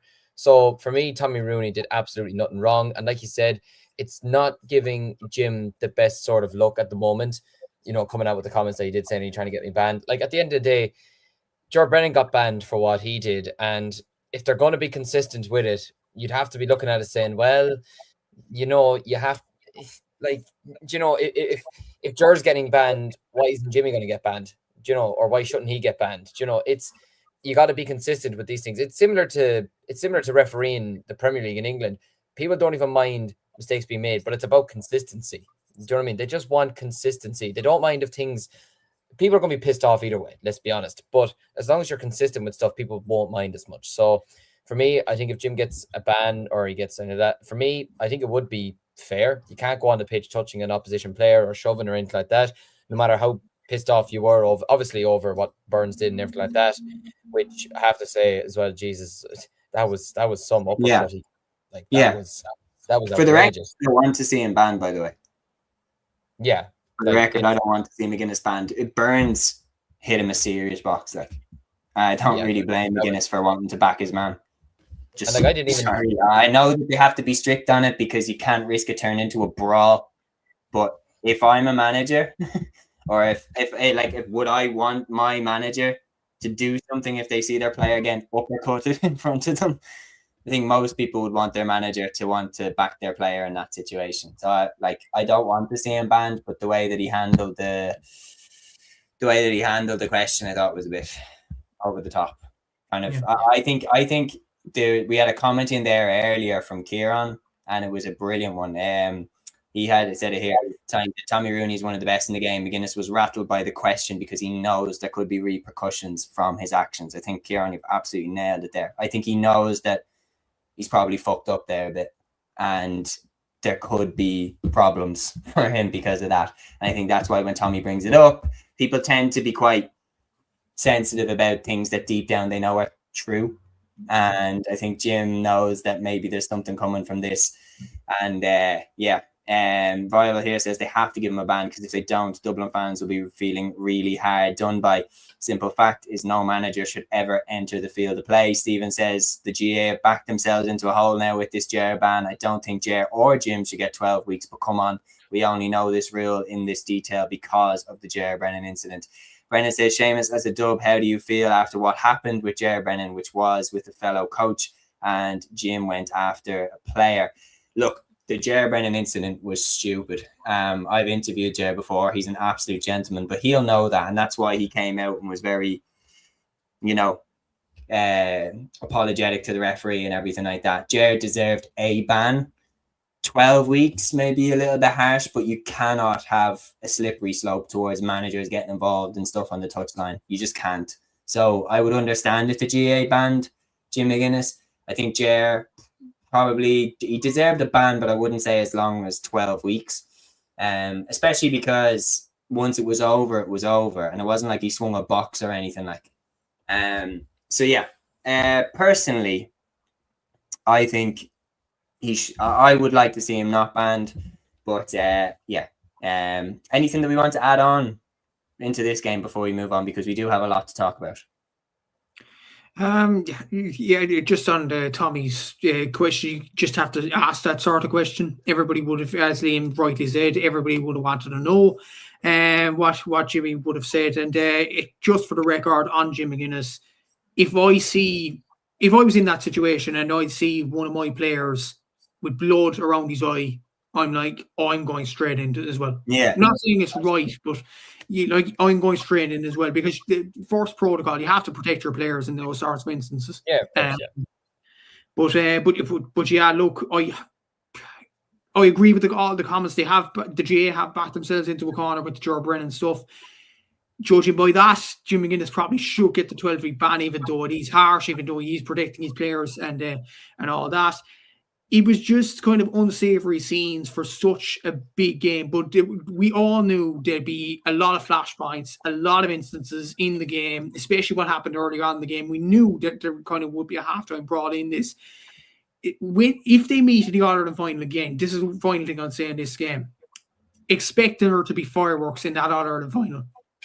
Because there's a lot of, I would say, aggro between the two sides right now, considering what happened with Michael Murphy in the league final, considering what happened at halftime yesterday, considering this Jim McGuinness thing with the interview with Tommy Rooney, to add to all of this as well. If they meet again, there's going to be absolute fireworks in this game. Oh, stop. Like, I think this rivalry between Kerry and Donegal for me is just like a classic example of, it's just the two best teams in the country that know they're going to have to beat each other to win the big prize, to win the All-Ireland. A perfect example is when Cork and Meath had their big rivalry in the late 80s, early 90s. That Cork and Meath beforehand didn't really have that big a rivalry. But when they were the two best teams in Ireland and they're stewing eyeball to eyeball to win the biggest prizes, all of a sudden that rivalry just flares up. And Kerry and Donegal have never really had a big rivalry. But the fact that they know will probably have to go through you to win the All-Ireland makes this rivalry just epic. And I can't wait to see them go head-to-head again. I think they are by far the two best teams in the country, with Armagh in as a dark horse, maybe as a third, potentially win the All-Ireland. But I think Kerry and Donegal for me are the best. And yeah, personally, I think Kerry or Donegal will probably win this All-Ireland. You could put Armagh in as a dark horse to potentially win it again, especially after winning Ulster. But that rivalry that they have, I think, is purely fueled by the fact that they probably will have to go through each other to get to this All-Ireland Holy Grail. So yeah, there's a lot of bad blood simmering because of that. But yeah, time to move on to the rest of the games, folks. Matthew, take this one away. Cork, 30 points, Meath, 124. Incredible win for the Rebels in Páirc Uí Rinn. And we had a comment in here earlier, which I starred here. He said, I wasn't that confident in Páirc Uí Rinn at halftime. There was a good breeze blowing into that goal, hoping for a home draw in last chance saloon in 3 weeks. Good luck in the next round. Matthew, of course, that is from a Meath man. Matthew, what did you make of this one? It was unbelievable, I would say. The first half, when Kieran Caulfield got the goal and when Meath got a couple of 2-pointers, Sharon Frayne and James Condon was absolutely on fire. I thought this game wasn't going our way at all, and it would have been hard for the players to come back into the game, considering before the game Cork only won 2 second halves across the league and championship. That was against Tyrone and Tipperary. I didn't think this sort of second half performance was in this Cork team. To score 19 points in the second half, to have a shooting accuracy of over 70% in the second half was absolutely sensational for the Bears, and I couldn't speak highly of them. It was just a display full of guts, determination, all those words John Cleary said in the press conference as well, and or the press area after the game. And it was that kind of a performance where the lads absolutely stood up, and it was just a brilliant display from them. From everybody, like Patrick Doyle, to be fair to him, like, he did have a poor enough league final against Meath, and for him to come in against the same opposition in Páirc Uí Rinn and produce that second half performance, where his kickouts were normally going long, I would say. I think 12 out of his kickouts, 14 kickouts in the second half actually went long, and Cork actually won the majority of them. He performed absolutely brilliantly, and he found his man absolutely superbly as well. We lived off the atmosphere of Páirc Uí Rinn, and we said during the week, and Liam mentioned Fenerbahce, Galatasaray, all those kind of analogies in terms of Páirc Uí Rinn. It was exactly like that yesterday. It was just a hostile atmosphere. As soon as Cork were starting to get a bit of control of the game, we started to get a foothold, and we absolutely made good of the atmosphere around the stadium. David Buckley got a 2-pointer, Stephen Sherlock got a few 2-pointers, and there was something brewing in this game. And obviously when Meath levelled it and Colin O'Callaghan got the sending off, I think we'll discuss the Colin O'Callaghan thing later on in this chat, so I'll leave that to later. But as soon as Cullum got sent off, and as soon as Rory Kinsley equalised, I was like, oh no, this is a chance missed, and we're not going to get the win, especially if it goes to extra time. We're down to 14 men again. But that man again, Stephen Sherlock, he took a break last year, but I have to say, like that last 2-pointer, to sell the dummy, to kick it with the outside of the boot, only David Clifford or Conor O'Callaghan or anybody like that, a top footballer in the country, would have the ability to do that. That is just absolutely sensational from the guy. He's been proving it time and time again in club with St. Finbarrs. He's been absolutely outstanding. And the way he kicked that, to kick 14 points in the game, to kick 9 points in the second half, 4 2-pointers, the guy was absolutely on fire throughout the whole entire game. And like for Conor Corbett to send the whole stadium into raptures with that fisted point at the very end, it was just absolutely brilliant. And the chant of rebels around the ground. I think it's safe to say Parky Ring is the spiritual home of the Cork footballers. This is the difference maker for this team. And if we can get a home draw again in round 2, it is confirmed. If we get another home draw, Parky Ring will be our home in that game. And even if it's Donegal, even if it's Dublin who beat Louth, or anybody that comes down to Parky Ring, they will have it hard down there. They will have a difficult day out in getting a result down there. Like, it is a difficult place to go. The Cork football fanatics have made it a difficult place to go. The players have made it difficult as well, with the intensity that they bring to games down here as well. And no, it's absolutely brilliant. I'm delighted for the lads to get over the line, and it was a brilliant occasion, as it always is between Cork and Meath. It always is a tight game, and I'm just delighted for the lads that they got over the line in the end. The Munster final demons have been banished, and it's just brilliant for them to get over the line and get this win in the end as well. Like, even speaking to players, the likes of Maurice Shanley, David Buckley, all these sorts of players, and even John after the game as well, they're just absolutely thrilled with the performances. And even the kids coming onto the pitch asking for autographs for the Cork footballers. I know we would have seen that in the Cork Donegal game a couple of years ago, but I just think it's just brilliant to see, because you see the hurlers, obviously, they get all the fame and things like that from the younger generation. But for the kids to ask for autographs from these Cork footballers, I think it's absolutely brilliant to see. And it's just brilliant scenes. And absolutely brilliant for them to get over the line. And one win away now from an All-Ireland quarter-final, which is brilliant for the lads. It's where they want to be. And to be fair, to get promoted for Division 2, to be one win away from an All-Ireland quarter-final in Croke Park, to win 9 games out of 12 competitively this year, I think it's a sensational job that John has done this year with the players. And it's just brilliant that they got over the line. And we're here to stay in Parky Ring. Like, it's a brilliant home venue, and long may it continue. Absolutely. So Viable Solutions here saying, Matthew, it's great to see Cork improving, because the Munster Championship needs it. Nothing like a Munster final between Cork and Kerry and Páirc Uí Chaoimh. Always good banter between the counties. Ryan here saying Colm O'Callaghan's red was an awful decision. It certainly was. Absolutely couldn't make sense of it at all. Kevin Lawless here with a great comment, and this is the last one that we'll read, in specifically on the incident with McGuinness. He says, Ger Brennan pulling opposition coach's earpiece was far worse than Jim McGuinness, as was dangerous compared to Jim's push. Still only deserved probably an 8-week ban. Give Jim a 4-week ban. That would be right. Personally, I would agree. I would have said an 8-week ban for Ger, and I would be happy to leave it at a 4 for Jim, personally, if you are going to ban him. And the reason why I'd say 8 for Ger, 4 for Jim, is that when Jim got involved, the fight had already kicked off. It had already started. Ger running over to the Galway coach and yanking the earpiece out, that started the scuffle. That was the first thing that happened in the interaction. So Ger had actually kicked it off. And that was why, in my opinion, a ban was without question. Whereas Jim running in, he'd already seen Ryan McHugh get decked, like get absolutely boxed in the face, and he's bleeding. So would you not back up your teammate? Because Jim definitely sees himself as part of the team, and he is part of the team. So I respect Jim for running in and backing up his man in Ryan McHugh. That's what you want your manager to do. I just think he could have handled the Tommy Rooney question a lot better. But on top of it, Paul Doherty says, well, any word on what ban Burns is getting, or is it just standard red card offence? And that's it. Just curious on how it will work after splitting someone. I'd say it'll probably just be a red card, unless Donegal kick up an almighty fuss about it. And that would be another huge player for Kerry to be without. It's not massive. Like, he's not like a Clifford level, but he's a very, very good footballer. And if they were missing him as well, that's another significant addition to the injury and absentee list. But yeah, time to move on to the next game. Fantastic win for the Rebels, and now it's time to move on to a game that took place today between Roscommon and Tyrone. The Connacht football champions Roscommon were beaten by Tyrone in Dr. Hyde Park. Tyrone 3-16, Roscommon 2 goals and 18 points. And we started a comment here from Stephen Conlon here earlier. He says, I was down at the Hyde today. We, Tyrone, looked pretty good. Glad to see Mackleholm having a good game for the seniors. And Tyrone have upset the apple cart here.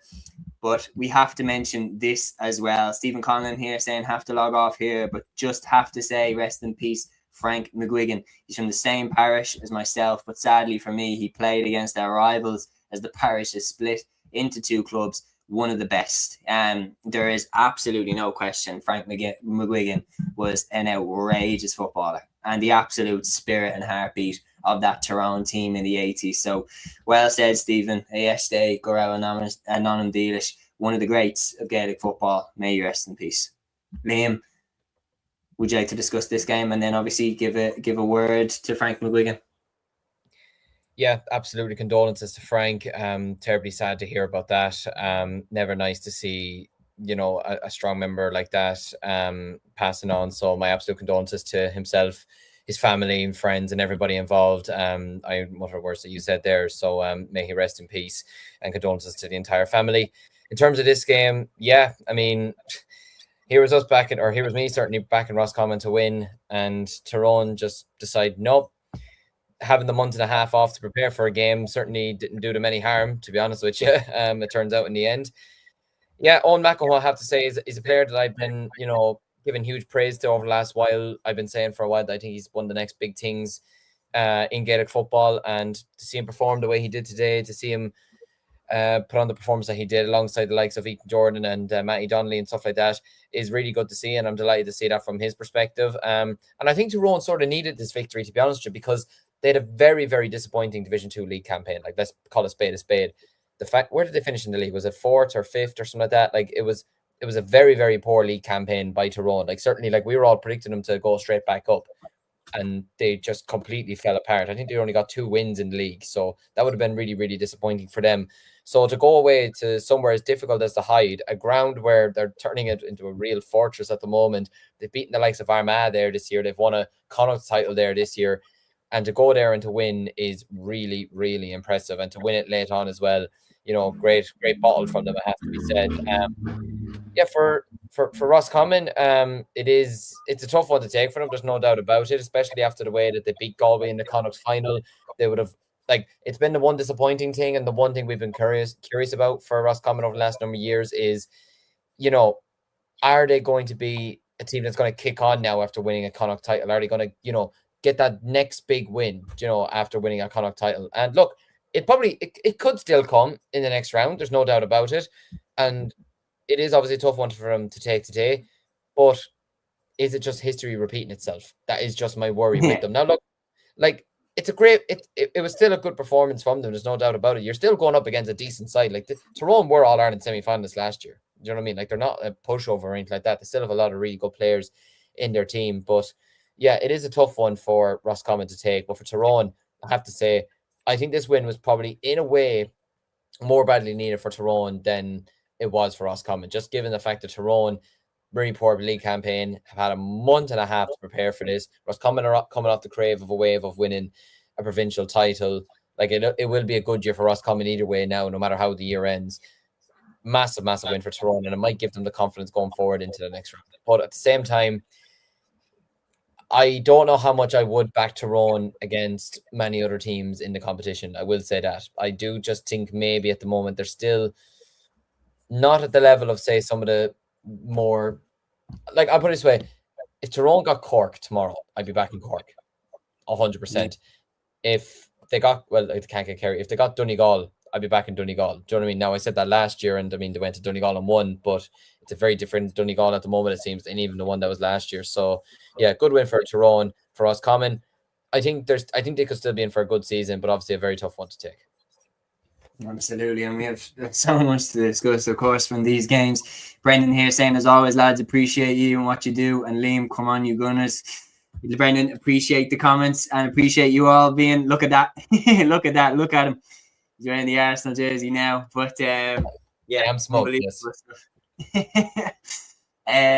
Yeah, we've got plenty more to discuss. For me, my main thing about this is Tyrone beating Roscommon is just following the pattern of what this year has been. In that, the minute that you start to back a team and you start thinking, okay, making strides, I like it. No, they lose the next game. Like, you're coming into the Leinster Championship, everyone's like, you know what, I kind of like the look of this Meath team. Going into the Connacht Championship, you're like, I kind of like the look of this Mayo team.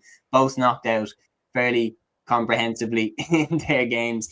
And then you're thinking Dublin beating Louth. You're like, okay, Dublin are really on it now. Dublin have managed to beat the Leinster champions. They've really taken it to heart. What people are saying, they're probably going to go on and win the Leinster final now. Nope.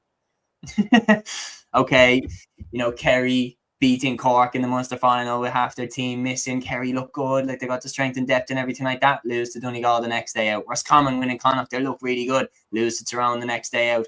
And the amount of inconsistencies across the board. Donegal losing to Down in the Ulster Championship. Not one team has been perfect and been 100%.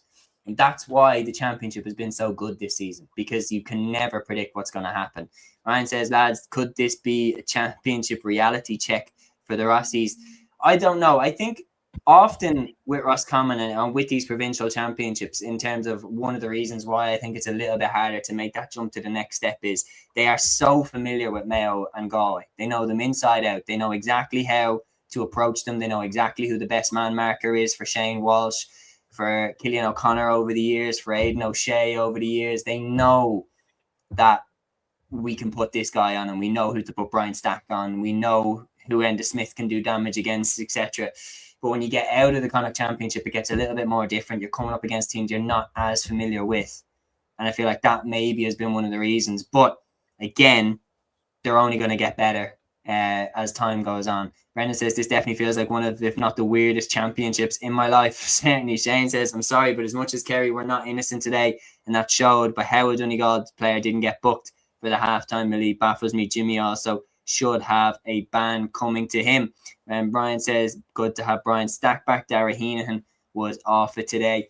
But yeah, we're going to move on to the final game of round one of the All-Ireland Senior Football Championship. Galway versus Kildare. Galway 321, Kildare 17 points in Pearse Stadium. Very, very impressive win for the Tribesmen. But as well, Matthew, I want to give you a chance as well, just to pass on your condolences as well to the friends and family and all those affected by the tragic passing of Frank McGuigan today, one of the greats of Gaelic football.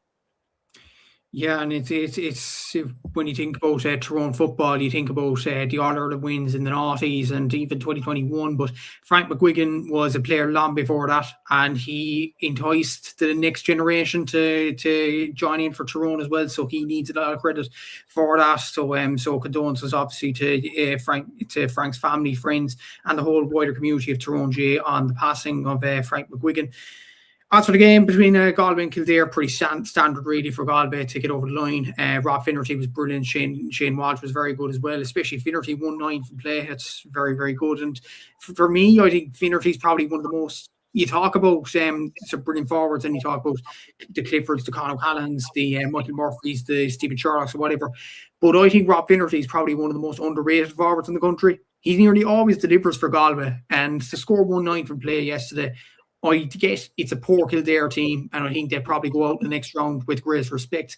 But yeah, I think it is a good display. All that said, Shane Walsh was very good as well, and as was Damien Comer coming onto the pitch as well from a Galway perspective. So it was a good display from them. Even the likes of Matthew Tierney and Cian Darcy getting their goals as well. So yeah, a good result for Galway, a comprehensive win as well. It was the ideal way to recover from that kind of final performance, and the performance to a lesser extent in the Leitrim game in the semi-final.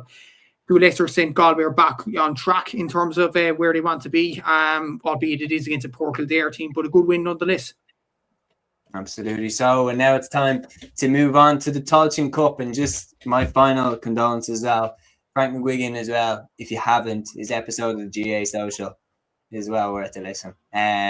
Really just a legend of the game. And then you're talking as well, his legacy. Brian McGuigan and Tommy McGuigan went on to win All Irelands with Tyrone too. I mean, the McGuigan name in Tyrone is royalty, and yeah, He's absolutely one of the greats to come out of anywhere in Ireland in the game. Yesterday, grabbing on the English, rest in peace to Frank McGuigan, and condolences to all those affected by this tragic passing. So yeah, we're going to move on now to the Tailteann Cup. And Liam, I'm going to go to you first for Group 2A. And we'll start off Offaly 322 down 120. Sensational win for Offaly in O'Connor Park. Laois beating London 129 to 114 in Ruislip. Fermanagh getting a very impressive win over Wexford 220 to 213 in Brewster Park. And Antrim putting 4 goals past Tipperary in their win. They finished 412 to 212 in Corrigan Park. Liam, is there a result that sticks out to you out of 2A?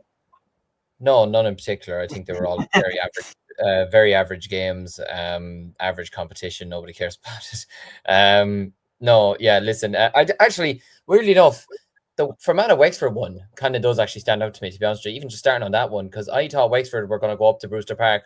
Very difficult ground to go to, there's no doubt about it. But the way Wexford's trajectory has been this season, I actually fully expected Wexford to go there and win. Peter, I would love that, to be honest with you.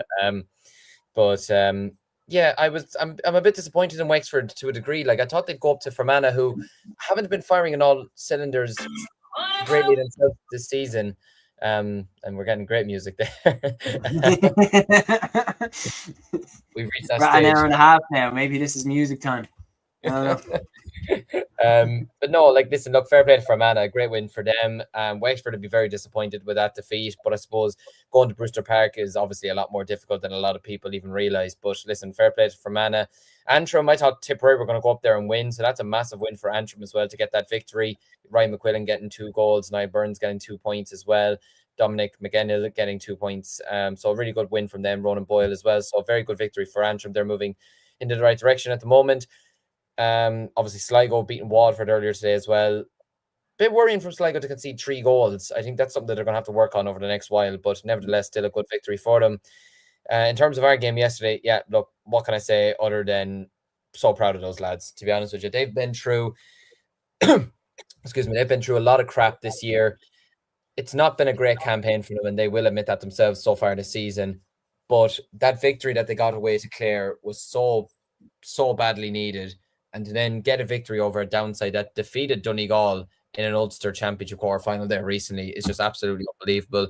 Dylan Hyland was absolutely sensational. Some of the points that he got he kicked 3 points outside the boot for 2-pointers. But the space that he was being afforded was just ridiculous at times, to be honest. He kicked 1 free as well from the most awkward of angles. I don't know how he did it, to be honest with you, but he's been in unbelievable form since he came back from injury for us.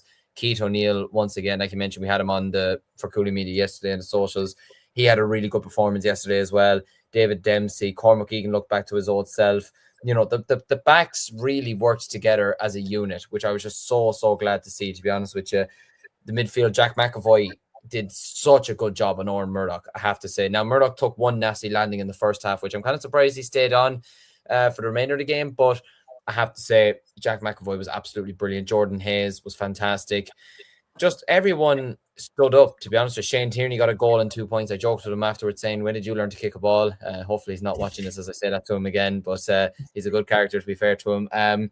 But yeah, listen, just a fabulous victory. Delighted for those lads. They put in such a big effort to get the victory. And look, maybe a Tailteann Cup victory is on the cards. We'll have to wait and see. Obviously, I think I did say yesterday that we are in a quarterfinal. I think that depends on the draw. I think we could still be in a preliminary, but I'm going to stay positive and say that we're in a quarterfinal anyway. Regardless, it's a much better position than what we were in a couple of weeks ago. So look, delighted for those lads. To get a victory over a side like Down is really impressive. And yeah, on to the next round we go. Absolutely. And as you mentioned there, Keith O'Neill did speak to Liam after the game, after the famous win against Down. And here is that interview if you didn't see it on our socials. It's unreal. Jeez, it's hard to find words to describe it, really. Sure. After, I don't know what you could call the year we've had so far, but just the fact we stayed together. I think last 5 years now, if Offaly went the way they did in league, you'd see a heap of dropouts. And again, I can't use words to describe what sort of performance, but out there now, that's a bunch of boys that stayed at it all year. Like, we went into the Laois game and sure, well, we had Kyle only back training, Tierney back training, Hilo only back training a week, and we were blown out of the water, and people were, sure, we're gone. You could see it in the crowds. No one's coming to watch us. And then we went down with Clare. We knew we knew we could get a performance, and when we got that was it. We know what's in us. Do you care who you get in the next round? Or I'll give us Kerry. I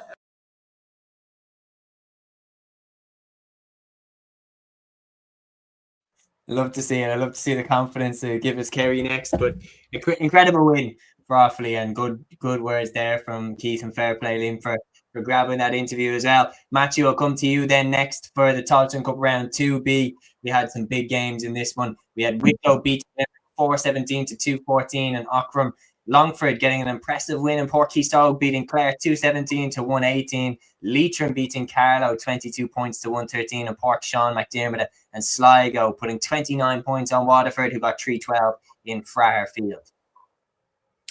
All I can say is to declare fans and the football thing.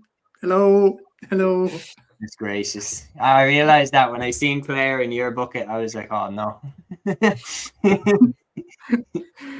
No, to be fair, like, it is crazy. Seriously, it is crazy to think that their first year in the Tailteann Cup, they lose 2 games out of their first 2 and exit at the earliest possible stage. It's. I expected them to be one of the kind of not favourites. I thought that Down would be favourites, especially in, but I thought Clare would be like a dark horse. Yeah, no, it was just a disappointing campaign for Clare from the very beginning, really.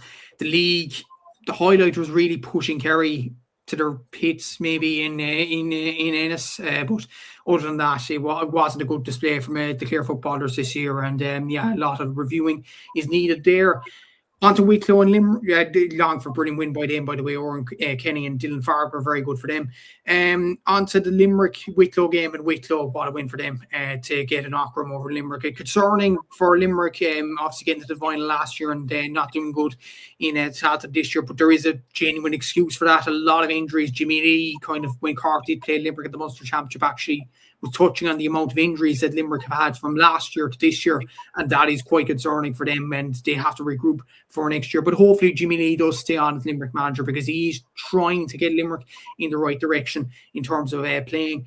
Leitrim against Carlow. I was quite shocked, actually. Carlow, the Division 4 champions, are out of the Tailteann Cup at this early stage, but fair play to Leitrim. Paul Honeyman getting 9 points, so fair play to him. And Sligo beating Waterford. Expected the results, but not the manner of it. Waterford scoring 3 goals to kind of keep them in it. Sligo, quite concerning for them to concede 3 goals and 12 points, but they're into the next round. They probably won't be complaining and whatnot, but yeah, it's a good result for Sligo, and it's an early exit for 3 Munster teams and for Carlow. Absolutely. So it's time to move on now to the LGFA provincial finals, which took place today, starting off with the Munster final. Kerry getting sweet revenge on Waterford for their earlier round defeat to them. They finished Kerry 2-9, Waterford 1-11 in McNeville Park. The late winner from Danielle O'Leary after Sheaf Roche had equalised. It's the Munster title again for Kerry. Heartbreak for Waterford, but no doubt I think that both these sides will have their eyes set now on challenging for the All-Ireland. It'll be interesting to see if they meet again down the road. But this one goes to Kerry, Liam. Yeah, I feel bad for Waterford, I can't lie. I was really hoping that they get that Munster title. Look, I'd still back them to be a team that could potentially win in All-Ireland this year, but by God, I'm sure they would have absolutely killed 2-1. I did say, though, the other night that if this game was down in Kerry, I was still backing Waterford to win anyway, but I would have absolutely backed them to win it. But the fact that it was in Limerick sort of probably helped Kerry a small bit, just considering the home record hasn't been great this year. But listen, fair play to Kerry. They're still the queens of Munster, has to be said. Sheaf Roche getting 5 points. Liam McMahon getting a goal. I love watching Sheaf Roche play football. I think she's absolutely excellent. Emma Costello getting a goal as well. Like, just when you needed big players to step up, Daniela O'Leary as well. When you needed big players to step up, they stepped up. And when you've got the quality of like that to even bring off the bench or to have in your starting 15, it's very hard to stop that. And look, credit to Waterford as well. Listen, you had Kellyanne Hogan who got 5 points. She still had a really good game. You had Breed McMahon who got 2 points. Katie Murray getting a goal. Like, they still had some good performance themselves. And this isn't the end of their season or anything like that. They're still, I think, going to be in for, a big say in the championship this season. But look, Kerry overall, they got there in the end, but by no means was it simple. And I think it does show that Waterford are a team this year that will be fully competing for the All-Ireland. There's no doubt about it. Absolutely. So I feel like just that experience that Kerry have of getting over the line for silverware, they have it over this Waterford team. And I think maybe that's a glass ceiling that Waterford need to break. Is that what made the difference, Matthew? Yeah, I suppose it did. Like Kerry, they have a lot of experience in these Munster final situations. Waterford, unfortunately, don't to an extent, and that was a big difference in Kerry getting over the line. And they might be peaky at the right time as well. Like in the league, they were very, very poor, but they have excelled at stages in the championship so far. To be fair to them, and the likes of Cheerful Shea, Daniel O'Leary, all them, and obviously Liam McMahon and Emma Costello getting the goals as well. Emma Costello is a big player for Kerry at centre back as well. So yeah, Kerry deserved the win today, and they seem to be peaky at the right time, which is positive for them.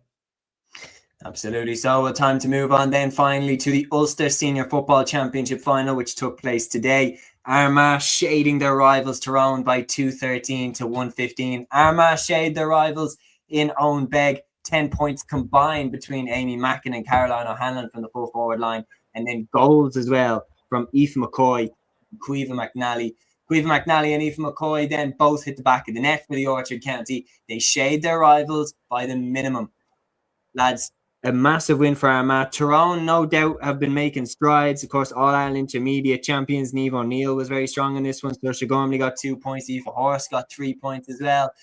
But Armagh remain on top in Ulster.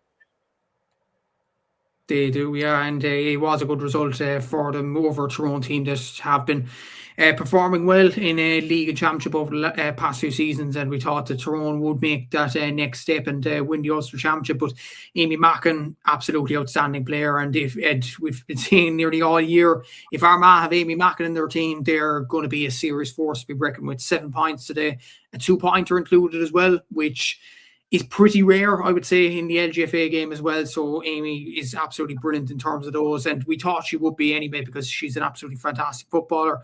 Aoife McCoy getting 1-2 as well. Kenny Mallon was superb. Caoimhe McNally as well. Amy Drews getting on the score sheet. So very good day overall from an Armagh perspective. But Tyrone had some very good scores as well. The likes of Niamh O'Neill, Slania McCarroll, Chloe McCaffrey and Aoife Horsk. So yeah, good display from a Tyrone perspective. But it was falling short nonetheless. And for Armagh, I think they're in a group now with Waterford and Cork in the All-Ireland series. I have to double check that, but it is going to be a difficult group for Armagh, no doubt about it. But they are well capable of getting out and into the All-Ireland quarterfinals. So a very good Ulster win for them, back-to-back Ulster titles for them as well. So yeah, good display from them. Absolutely. So, and Liam, do you have anything you'd like to add about that game before we wrap up? Yeah, just fair play to Armagh. You know, they're still clearly the best side in Ulster. Got a lot tougher to win it this year than they did last year against Donegal. There's no doubt about that. Tyrone are a team that I like the look of, to be honest with you. Like, they were deserved winners of the Intermediate All-Ireland last year.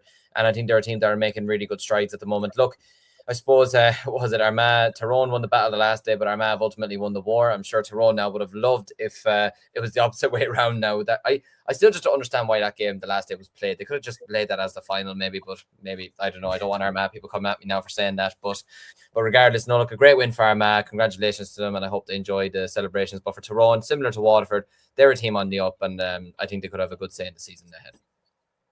Absolutely. So, well, that is where we're going to leave it for this show. Ryan here saying, lads, thanks very much. Enjoy the week. See you next Thursday for the preview show. Peter says, lads, super review. Thanks, Emil. Have a good week and catch you on Thursday at 8 p.m. Good luck. Kevin Lawler saying, excellent podcast, lads. We'll be tuning in again after going to Croker for the Leinster final, cheering on Galway. Dublin are favourites, but should be a cracker. It certainly should, Kevin. Yeah, thanks a million to everybody that got involved in the comments, especially the nice comments there at the end. We really, really appreciate you all being with us. This is shaping up to be a hell of a year in the GA, and we appreciate you being with us every step of the way. Big shout out as well to ATAK Sports, who are our championship coverage partners for 2026, helping us to do what we do. If you need any gear for Gaelic Games, check them out across their socials and their website. But that is it. We've covered all 4 codes and all levels. And now that is another weekend review show in the books. Thanks so much to everybody who tuned in and got involved in the live chat. We will see you back here on Thursday night at 8 p.m. for the next weekend preview show. Until then, Torah. Instinct, baby.